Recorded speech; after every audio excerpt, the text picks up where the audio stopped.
Just be glad for all you have that's in today. Hey everyone, Connie here, and welcome to my blind reaction to T.K.O. Let's Be Heroes, episode 25. And so you may be wondering, wait, why is she only reacting to one episode this week? And the simple answer is because it is a double-length episode. It is twice as long as a normal episode, and it's the first double-length special of the series. I don't know if there's going to be more, but I have been notified that this is a double-length episode. It is not actually two separate episodes. It goes under one title, therefore it is a single episode. And I'm not like saying it goes under one title like part 1, part 2. No, it's a single title. So, in my eyes, that makes it one episode. And I'm going to treat it like one episode. But yeah, I'm only doing one today because I do also have to pre-record something else for this weekend, Carmen Sandiego reaction. And yeah, it's just, I want to be able to get to everything I want to today, even outside of just recording. So, yeah. I want to make sure I have the time, and I think this is the best way to handle it for today.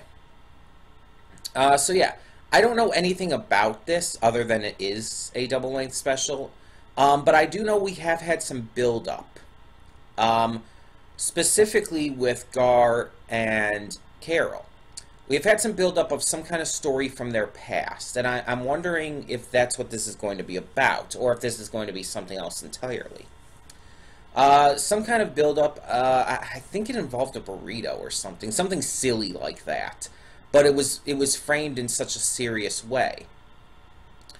And I think it's definitely going to be big either way when it's revealed. I don't know if it's this episode or not. But if it is, it's going to be a big deal. There hasn't been really a lot of build-up otherwise. I'm wondering, though, if the villains, like if Boxman is going to appear in this at all. Because it's been a while, I think. At least, I mean, again, I just recently started the series again.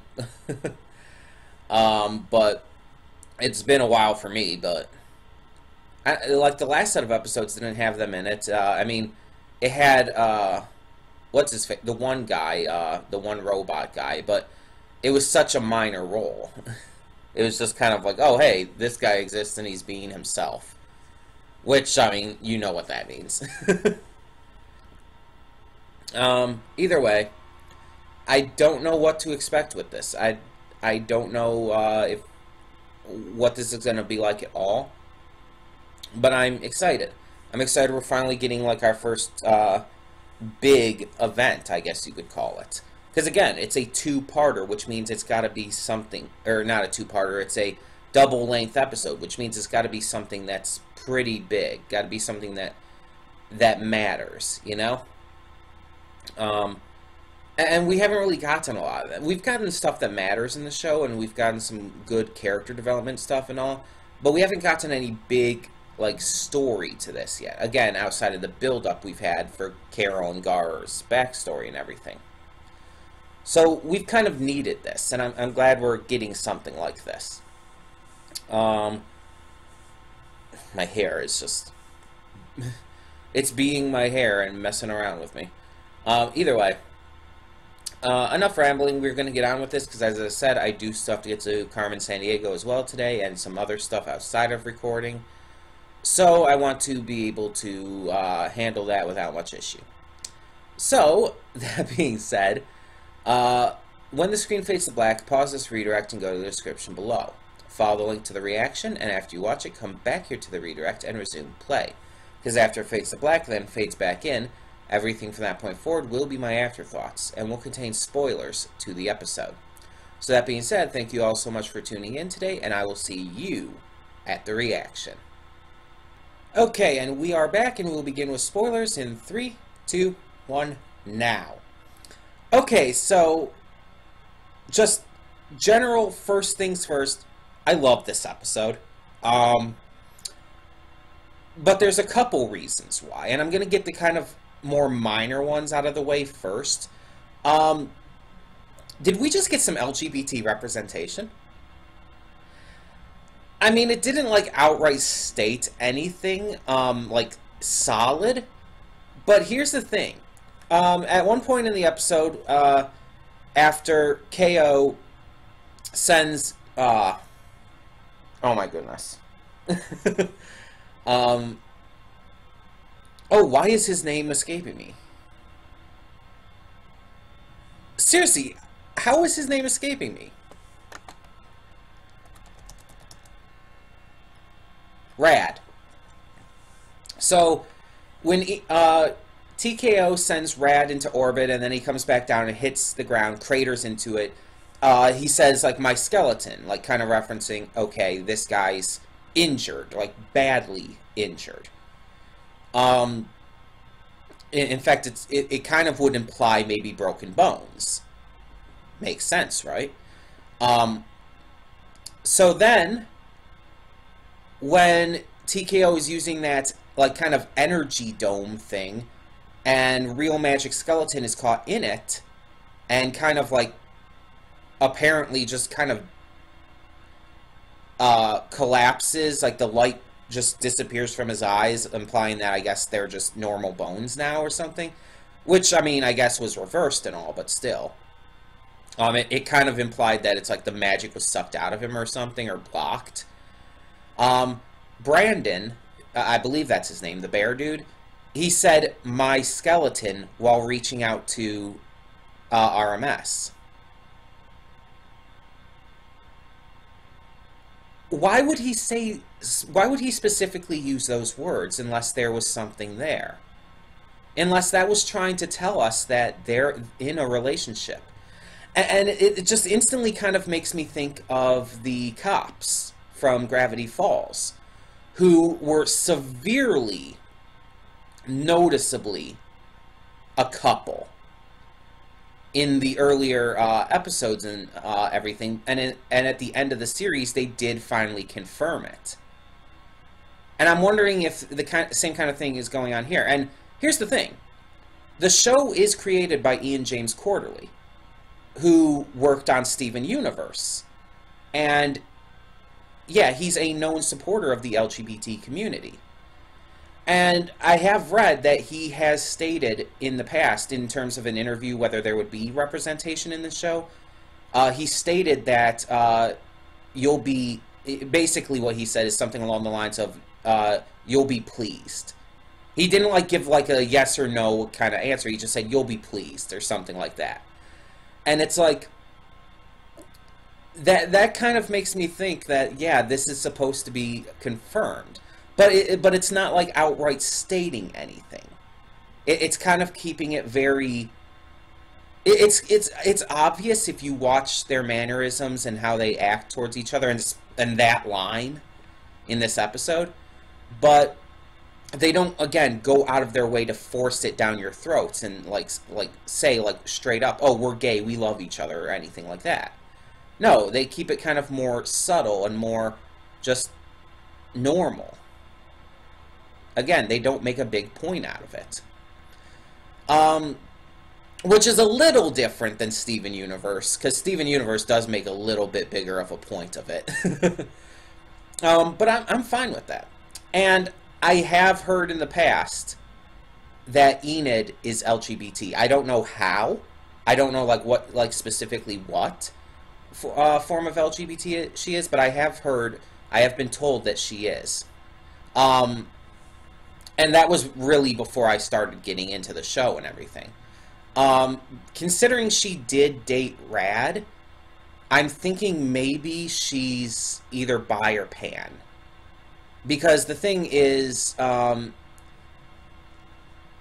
if she's... I mean, she could be other stuff too, like asexual or whatnot, or all kinds of different things, but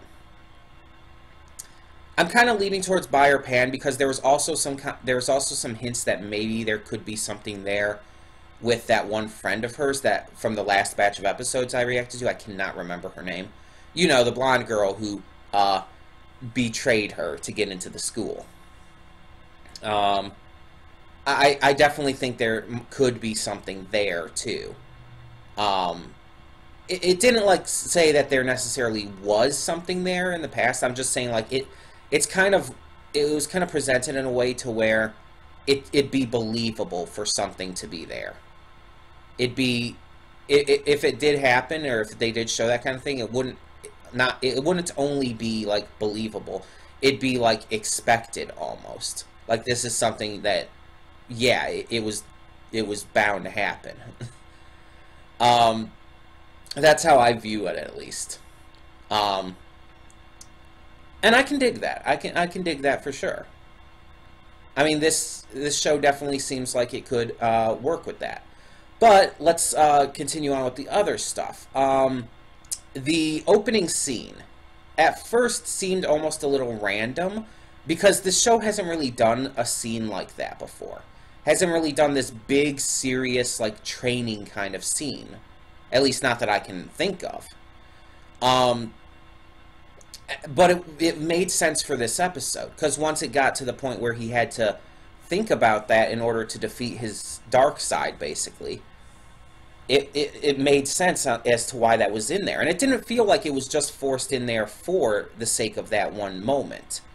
It felt natural, too, because it felt like, yeah, I mean, obviously Carol would have trained K.O. and would have helped him learn this kind of stuff. I also really like the fact that we basically get confirmation that K.O. is exceedingly strong. Because here's the thing. K.O.'s powers in here weren't like artificial. They were his real powers. They were just unlocked through his anger. His anger took over him, and he changed his look, but his powers were all his. So K.O. has these powers deep inside of him, but he's just been unable to use them. He's been unable to really gather the strength and ability to handle them outside of this episode. But now that we know he has this level of power, this is kind of something to work towards. We're gonna. I feel like we should start working towards him starting to learn to handle some of the power, and continuously grow from there. And eventually, I think we're gonna have to reach a point where we have some kind of villain, not Boxman, obviously, some kind of villain who is exceedingly strong to where K.O. will need to use the power he's learned since this. I think this is kind of a catalyst for the next stage of this series. And I think that's a very damn good thing. Because here's the thing, again, comparing it to Steven Universe, and I'm going to keep doing that because, again, Ian James Quarterly, there's going to be a lot of comparable moments and plot points and stuff. In Steven Universe, Steven, at the beginning, does have some level of power, but he doesn't know how to use it to its fullest potential. As the series progresses, we see him use more and more of it, and in different ways. And I think they're maybe trying to do the same kind of thing with K.O. here. This episode is the first kind of big, like really fucking big story episode we got. This episode really kicks things off, and it feels so different than other episodes, and I think that's important, because I feel like it needs to kind of shift the tone a little bit. It needs to show that we're entering a new stage, that we're going to start going from a lot of this simple, silly, fun stuff to the more serious stuff to come.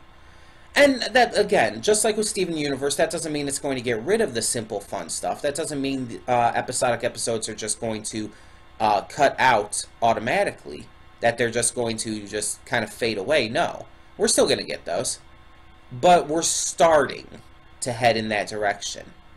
It's kicking off things, and that's what I want. That's what I wanted. I mean, I mentioned before in past reactions and stuff, I'm fine with having this show start off this way, very episodic, very silly, very fun, but then eventually it's going to have to move into something more serious, and that it's going to have to progress. And it's, again, the same as Steven Universe. Steven Universe started off super silly and ridiculous. But then it's like, where it got to is insane. It's so different. I liked... I think this hooded guy, this cloaked figure, was supposed to be the one bad guy, the one who was working with Boxman. I cannot remember his name. You know, the purple bad guy who was working with Boxman, who actually seemed like very threatening in comparison. He actually seemed like he had some semblance of competence to him. I swear, that's gotta be him, right? Don't tell me if it is or not, by the way. But yeah, this was big. This was very big. And I think that it almost seemed like he was testing K.O. Like he was trying something out. I don't think this was his end goal, and I don't think he planned for this to actually work out in the end. I think he knew that it was going to get reversed, but that he had to test something. That he had to find out if he could even do this in the first place. There's a lot that could come from this, and that's, again, very good in terms of the storytelling. Obviously not as good for the good guys, but... the Gar moment, by the way, was hilarious. It's like, I love your mother. It's like, yes, we know, Gar, but that's not what we need to talk about right now. I love how Carol is just like, Gar, that's not it. That's not what I'm talking about. She clearly knows, and it's like, I'm wondering how she actually feels about that. Like, maybe they were a couple at one point. I don't think it ever said straight up if they were together.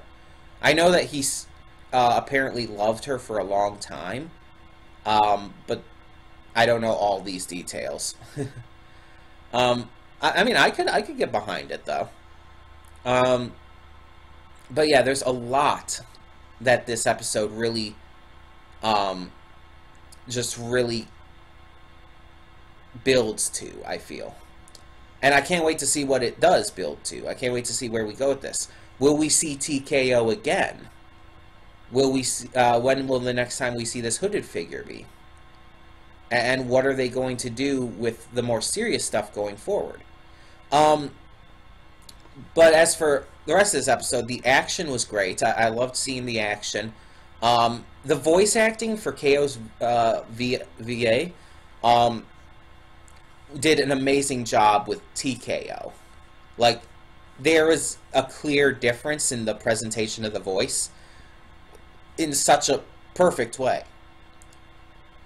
Again, there were a lot of fun jokes and ideas in here, and overall, it was just a really good, solid episode. And yeah, I definitely think this needed to be a double-length one, because, well, one, again, because of the importance it clearly holds for the future of the show, but even just beyond that, the basic plot of it, the story behind it, it's the kind of story that needs extra time. It can't be told in half-length episode time. So, yeah. But either way, I really, really enjoyed this. I thought this was a good one, and I'm actually glad that I chose to do this in just its own separate reaction. That I didn't include any other episodes with this, because I feel like this is one that needed its own video. Next week we'll continue as normal and hopefully do more than this for episodes. So thank you all so much for tuning in, and for now, I'm Connie, and I'm signing off. See y'all next time. And though you've come through many obstacles,